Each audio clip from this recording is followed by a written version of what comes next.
Hi, I'm John Seacott, executive editor for the Brewer Magazine, and welcome to another edition of the Brewer Magazine podcast. Make sure you're liking and subscribing to us on either Spotify or YouTube. And of course, you can always find us with your business resource needs at brewermag.com. But as we start this podcast, we want to make sure we say welcome to our newest sponsor. The Brewer Magazine podcast is now sponsored by Keg Logistics. With the most keg program options and flexible payment terms, even the smallest operation can get the highest quality German-made kegs with their rent-to-own, short-term leasing, pay-per-fill, sale and leaseback, and export keg programs. All the details at keglogistics.com, and thank you so much for sponsoring the Brewer Magazine podcast. All right, let's dig back 5 years ago. This month, 5 years ago, there was the start of the COVID-19 pandemic. It's been 5 years since then, but here at Brewer, we had already made plans at that point to chat with Omar Ansari of Minnesota's Surly Brewing. So that was happening before the world shut down. We had to kind of rearrange some things, but we were able to get to Minneapolis and talk to him for our June of 2020 for our July-August issue for the Brewer magazine. Now the place was empty. Omar was actually working with the production staff at that point, the packaging staff rather, to be able to get mixed 12 packs into the cardboard boxes, and as there was a reduced capacity of people working at that time. But he did sit down to talk with us and share some insights into Surly's management structure and staffing, also how he is kind of the big picture guy and he loves to be able to let his team be able to work with day-to-day operations. And I was also asking him about his strengths and weaknesses, about being a leader, and kind of the brewery working its way up to the size that it is, and how that happened was because Minnesota's craft beer scene needed legislative change that allowed those breweries to be able to sling pints of beer across the bar, and it helped boost everything in Minnesota as well. Beyond that brewhouse stuff, Surly has also been deeply committed to community involvement and philanthropy. So Omar sheds a lot of light on different parts of the brewery. So grab a pint and settle in and check this out. Cheers. Yeah, in 2010 when we filled up that building, literally like there weren't any more room for tanks, there was no more room to grow. It was like, well, what are we going to do? Are we gonna grow? And the laws in Minnesota were such that we couldn't grow a little, we had to grow a lot. I always tell people that the beer business is so dependent on the state you're in. 50 ways to do the same thing, right? Right. And in Minnesota, we didn't have growler sales, there was no beer draft sales. We were a production brewery, and that was it. We didn't have any consumer-facing stuff except free tours.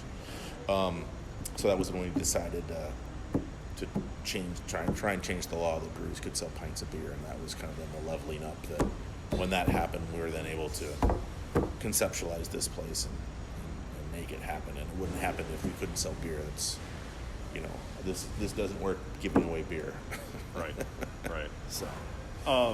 Now, is this the third location that you guys have had, or is this Second? Second. Yeah. Okay, so you were Second brewery. So we still the original Brooklyn Center brewery is still going. The 30 Barrel Brew House is still there. Okay. Yeah. And then you moved it from there to here in 2014. You said. Yeah, we started brewing December of 2014.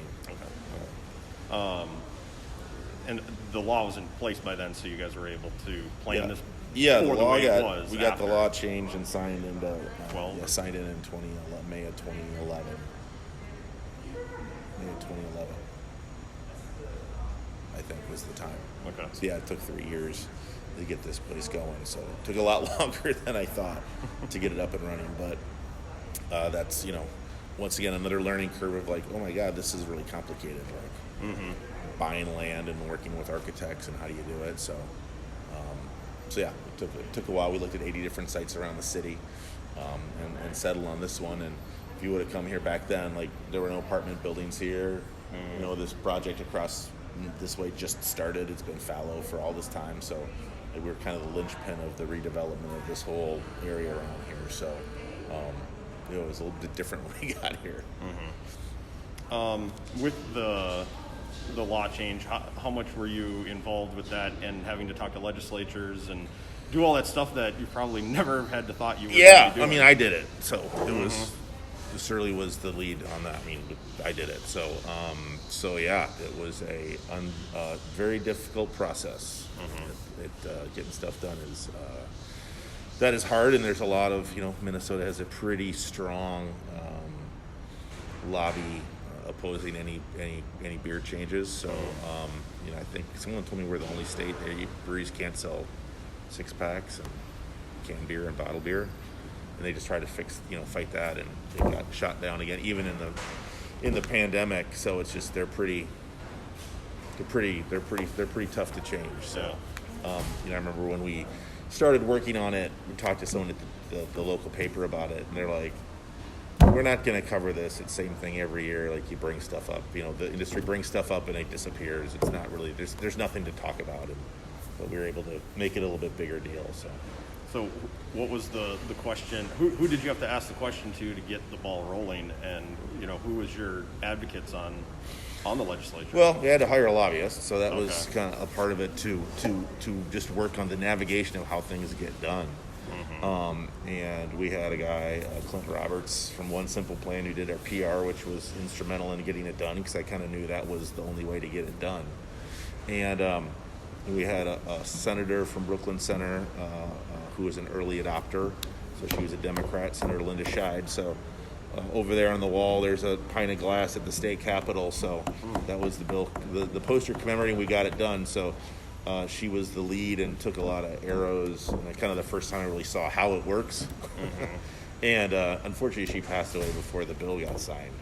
And she'd been kind of was for beer in grocery stores for a long time and always fought for that stuff. So it was kind of bittersweet that she wasn't able to see it happen. But I mean, like, she got it done, and that's where you realize, like, oh, it is literally people, that kind of can will some of that stuff through. So she was a big one, and then we had a rep on the other side, Jennifer Loon, in the House that pushed it. But yeah, it was pretty not going to happen. And then, we were able to, kind of frame it as an economic issue of, like, I can do this in Hudson, Wisconsin, 30 minutes from here in Wisconsin, so why would I spend $30 million there? Like, I'm a Vikings fan, not a Packers fan. I grew up here. Why would I not want this here? So then it kind of started to change a little bit. And the opposition said, we don't have a problem with it. They can just go build it where it's legal. I remember showing that to a rep that's backing that guy, and I remember him just reading that and going, like, you can't say stuff like that. You can't expect a representative to carry your water when you're like, I don't care about jobs. Because it was, you're just kind of suicide when that's your only reason as to why. So we kind of got some momentum with social media. I mean, that was really how we did it, was it being, someone came up to me and said it's the biggest issue at the Capitol outside of the Vikings Stadium. So I'm like, holy crap, it's that big of a deal. And our lobbyist I asked our lobbyist, I said, well, how many phone calls, emails does it take for someone to care? Like 150, 500? Like, I have no idea. And she goes, oh, this is a business thing, so like 10. I'm like, oh, you're kidding. That's it? I'm like, I can get you 10 emails per rep, because it's beer. Everyone loves beer, so that's really how, legislators kind of have their own positions, but there comes a point where they're like, oh my God, look at all these people that care about this. And that was kind of the difference. We're able to push it through. Yeah. And then once it went through, I mean, it really has changed the land of craft beer in Minnesota. Yeah. I mean, there was, probably, there was us, Liftbridge, Flat Earth,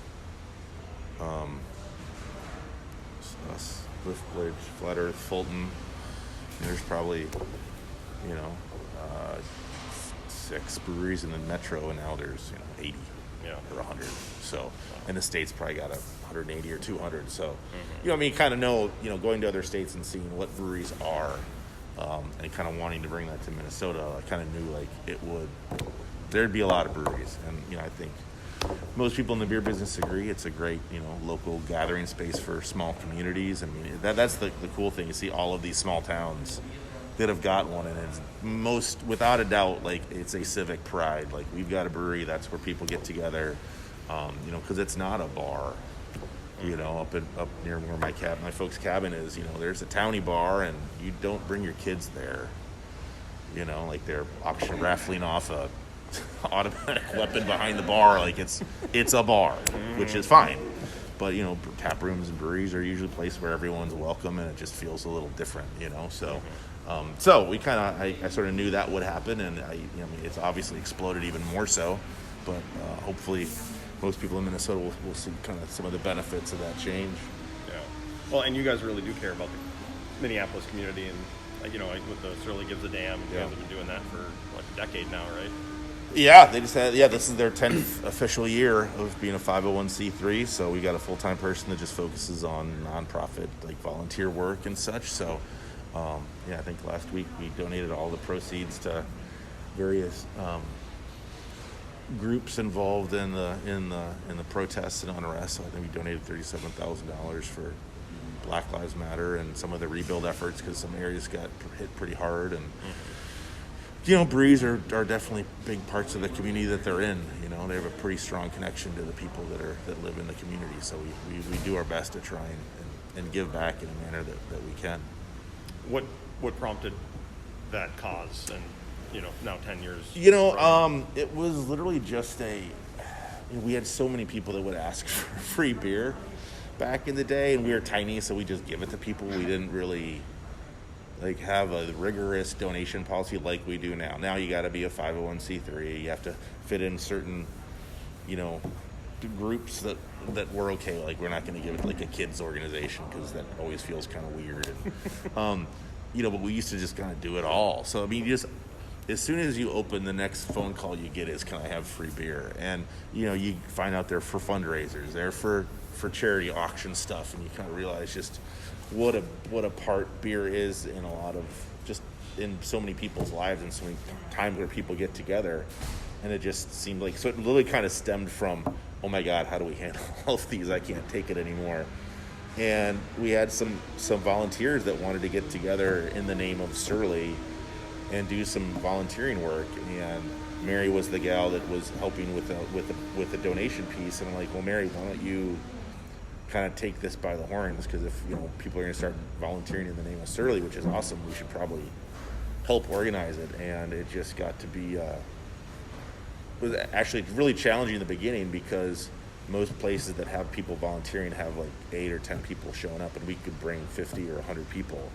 So it was kind of overwhelmed. Like, we kind of brought too many people for a lot of groups. So just trying to find out which ones that would work with was a big challenge. And actually, I also had gotten the idea from Harpoon. I worked with, I don't remember her name anymore, Liz, I think, at Harpoon, and they had a group called Harpoon Helps. And she was sort of the one that turned me on to, like, if you buy someone a glass of beer, it's amazing what they'll do.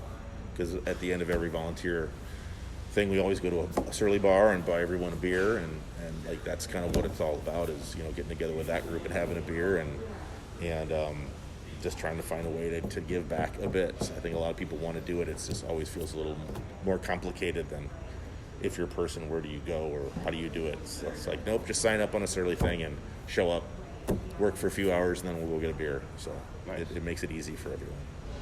Well, let's go back to the beginning, and what made you want to open a brewery? I've been a home brewer for a number of years, like 10 years at that point, and I was sitting in my basement with my son, and every Saturday I would either brew or be thinking about brewing. So I was reading a More Beer catalog, More Beer out of California, the big homebrew store, and they had a 3-barrel brewery for sale, which they said was for a brewery or a bar restaurant that wanted a pub or a home brewer gone wild. And the light bulb literally went off like in a cartoon. I'm like, shit, I could open a brewery. And my folks' business wasn't really super successful, and I didn't really enjoy it. It was industrial abrasive, so no one ever came to interview me about that. So, and the business was still kind of ticking down slowly. You kind of see the writing on the. It just, like, I kind of knew it wasn't gonna last.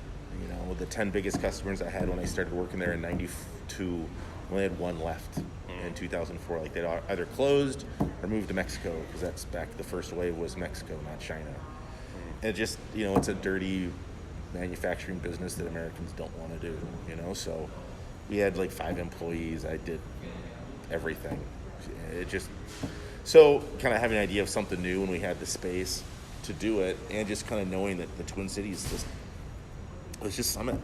And when I'd go skiing or be playing frisbee out in Colorado or Montana, Idaho, Seattle, I was like, Jesus Christ, just look at all the beer out here. It's crazy. And there were no big West Coast IPA bombs out here.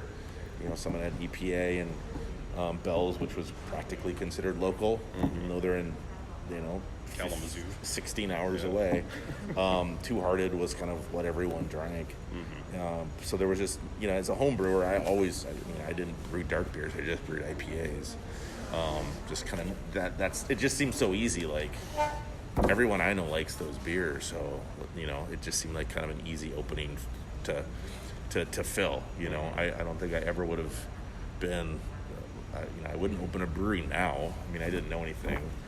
I didn't have a particular, hope or knew I was doing something better. So we were luckily the first kind of guys to fill the void, and then things have gotten kind of crazy since then. Yeah. This Brewer Magazine podcast is brought to you by Keg Logistics. With the most keg program options and flexible payment terms, even the smallest operation can get the highest quality German-made kegs with their rent-to-own, short-term leasing, pay-per-fill, sale and leaseback, and export keg programs. More at keglogistics.com. Was there always because like you said, you just wanted to brew beer. You didn't have a marketing plan. You didn't have a thought process. How has that developed itself to what you guys are now? Because I came from this background of industrial abrasives, which is pretty much a commodity. It's how much it costs. Its identifying feature is letters and numbers indicating its hardness and its grit size. Like, it's pretty boring stuff. So this just was such an easy, wide open avenue of creativity and naming. The big thing we wanted to make sure with the name of the brewery was it was something we could have some fun with the beer names, and it just seems like it's so easy from where I was coming from of just doing something fun and creative, because beer is fun, right? People are drinking it when they're with friends and hopefully having a good time. So it kind of seemed an easy way to go. So we sort of went this pretty kind of unlike anything else out there. We canned our beers, which was completely different.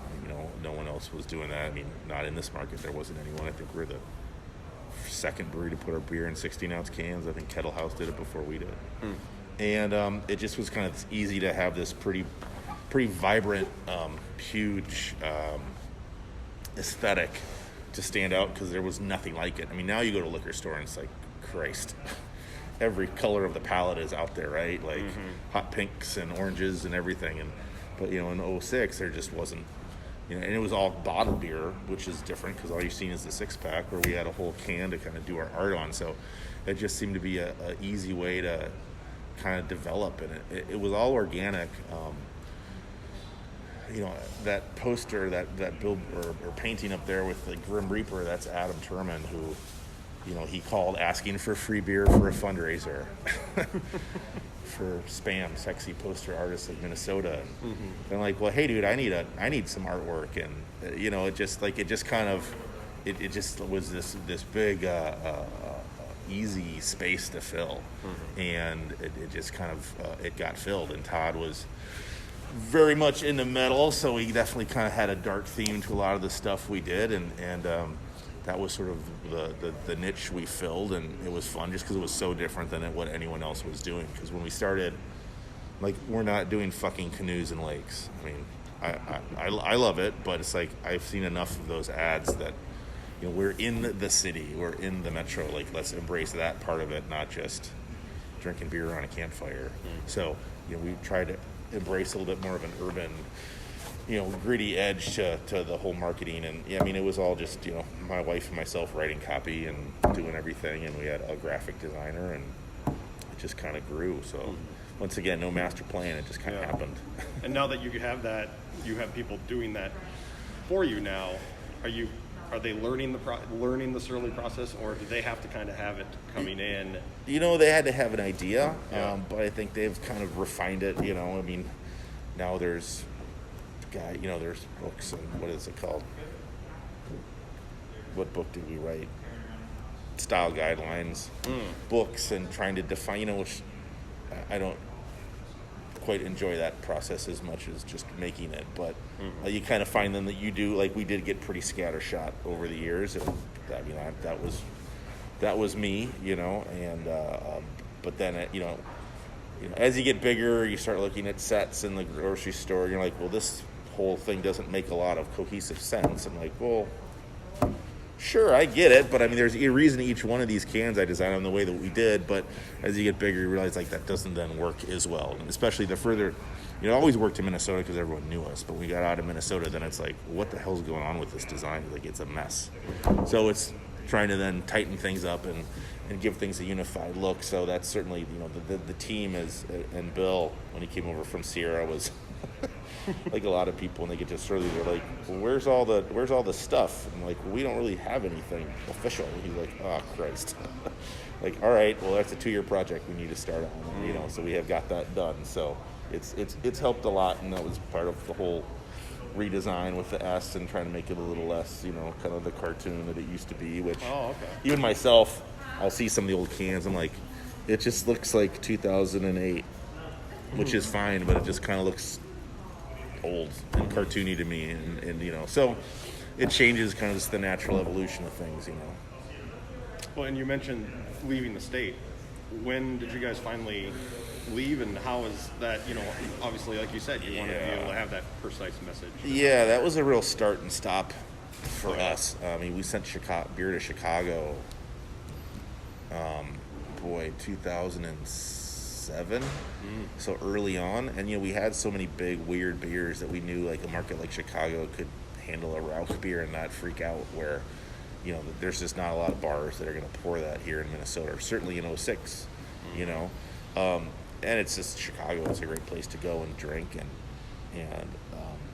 so we'd send beer there, and then we'd stop. There's a point where we didn't have any beer, like we just couldn't meet demand, so we had to pull out of Chicago, and we pulled out of Wisconsin, and then we went back again and pulled out again. So it was kind of not planned out, but that's sort of how it's always worked. So it's probably not until we got here in this building we could kind of really expand our footprint to get to become a regional brewer. So the Dakotas, Iowa, the rest of Illinois, Colorado, that all happened after we got here, just because we had enough beer, because before then there simply wasn't enough beer. And just having the manpower to deal with logistics and having managing salespeople in those markets. So yeah, it's taken us a bit, but we're opened up. We started selling beer to we're in Pennsylvania, in Philadelphia, the Shangies, just a little bit ago. So we're also trying to there have been a lot of opportunities to send beer to places that we haven't taken, because the beer laws are so dumb that if you make a mistake, you're stuck with your distributor, whether they're so the amount of legwork it takes to figure out if the market's right or not is a lot. So we've tried to keep doing that, to send beer, even if it's just to try it out to some markets. So we've gotten better at that too. So I think we got some inquiries to send beer to Japan a few months ago, so we decided to do it. We never even took it on, because we just didn't have the bandwidth to handle the processing of are these programs right for us? Does it make sense? Can we do it? And now we've got enough people to kind of take on some of those things. So you see, and it's kind of, you can see how it's going now. A lot of breweries aren't getting to your size anymore. Yeah, correct. And you guys, you got to be in a market that like has a hole, right? Like Rheingeist, like And when that happened, I'm like, so obvious, right? Like, it's so obvious now. Like a big market that doesn't have a big craft brewery, like that one will fill in, because that's how it is now. I mean, I don't know if there's any place left anymore. Right. That's you kind of hit that. So I think there's a few breweries that can grow into this size now, but they have. It seems to me from the outside, and I don't know these companies, your Rheingeist from Modern Times, really seems like they have their shit together. Right? Like they're starting with teams that know what they're doing. They're not just like, I don't know, kind of understanding, this isn't a chain state, and realizing how important that is to really grow, and knowing kind of some of these breweries having chain people, like they're from the beginning, like designing things, knowing what works in chains and doesn't.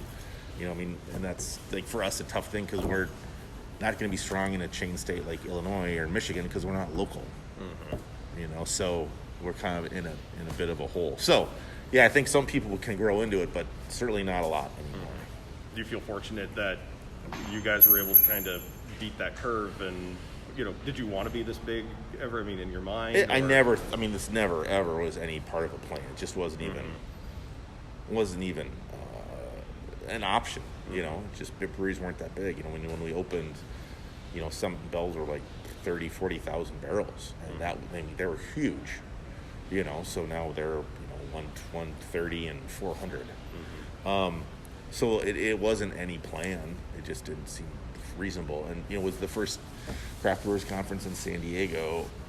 I went to the one in San Diego in 2004 and saw Stone's facility, and it was a warehouse. It was like our original brewery. And then we went back, it was 2008 maybe, and saw the new facility, and everyone I knew was walking around with their mouth open like, holy shit, like, is this what craft beer is becoming now? Like, this is unbelievable. And that was kind of then being like, oh, shit is changing. Is sort of like, as time went on, kind of realizing that we can bring something different to Minnesota. So, I kind of knew we had a window to build a brewery because it was going to saturate, and knew that at some point you probably weren't going to be able to get a bank loan to do something because it's a little too risky, and it seemed like we had to make the move when we did, otherwise we probably wouldn't be able to do it later. Yeah. So do you, when you're looking at it now, do you see a plateau for you guys, and will be happy being there? We sold less beer this last year than the year before, so that's the first. And we decided to take price because it's just at some point growth for growth's sake doesn't get you where you need to be. But yeah, we're not going to grow just do we open up a new state, or we don't. We are now we just sell more. Selling beer is hard, and we're in the markets we're in. So, if we continue to grow, it's kind of the same way I've done it from day one. Like, I've always sort of tried to react to what the market is. Us to jam enough beer and to become a 200,000 barrel brewery, I don't know to what point that would be for us. So I think if it's 90 or 100 or 110 and then now who knows, with COVID we may have hit peaks early. I don't know. If we lose half the bars, draft's not coming back the way it was. So I think we're always able to kind of live with wherever we're at. We don't have to do this or that, and I don't think us growing into other markets is it's fun, and it's great to see your beer in other spots, but I don't know if we're gonna sell a lot of beer in Seattle. I'm not sure why anyone would feel the need to go and drink our beer all the time, right? It's kind of like in our market here, I see beer from other markets, and I'm like, was someone clamoring for that beer? And the answer is usually no. So we'll kind of keep working on what we're doing and brands, and I think obviously everyone wants to continue to grow and come up with new brands that people get excited about, but it's also not something we have to do or we're going to die. So I think there's got to become a spot that makes sense for us. This Brewer Magazine podcast is brought to you by Keg Logistics. With the most keg program options and flexible payment terms, even the smallest operation can get the highest quality German-made kegs with their rent-to-own, short-term leasing, pay-per-fill, sale and leaseback, and export keg programs. More at keglogistics.com. Don't forget, you can always check on brewermag.com. You can also see us on YouTube and listen to us on Spotify. And don't forget daily updates on Facebook, Instagram, and X.